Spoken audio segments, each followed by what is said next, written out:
Bonjour, vous êtes bien sur Radio Aljabre. Je suis Rim Nafis en classe de CM1B.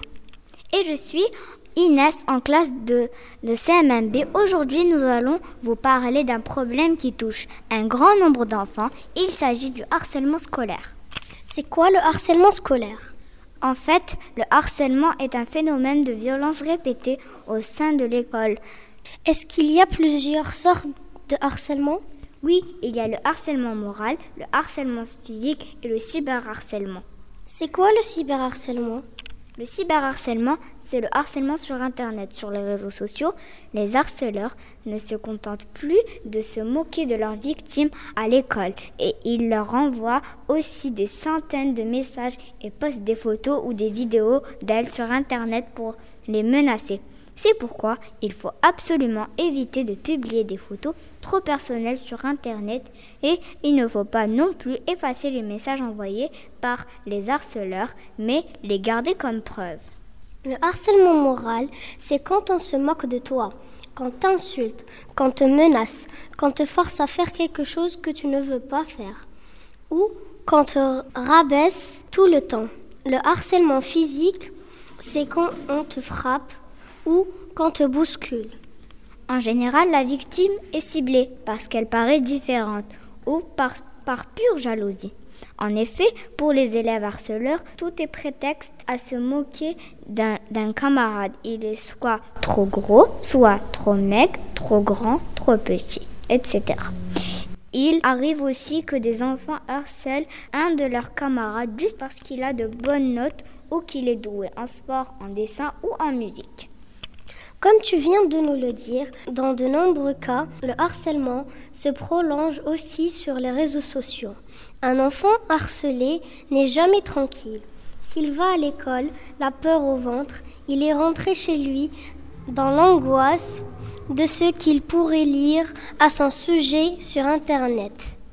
Le harcèlement, c'est donc une relation à trois.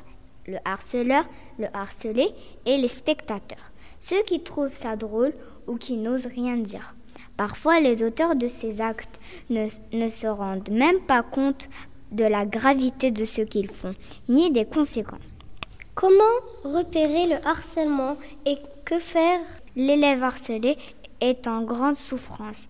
Il se replie sur lui-même, il pense que c'est peut-être de sa faute et il a honte de parler de ses problèmes aux adultes. Il sombre dans la dépression. Il n'arrive plus à dormir, ne mange plus et s'isole. Dans certains cas, les conséquences peuvent être plus graves. Plus graves, c'est-à-dire ?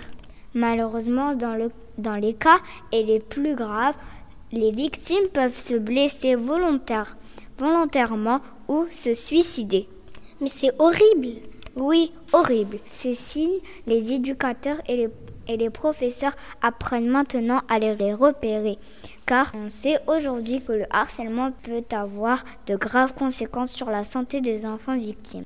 Malheureusement, l'élève harcelé n'ose rien dire aux adultes parce qu'il a honte et qu'il a peur des représailles. La première façon de combattre le harcèlement, c'est déjà d'en parler.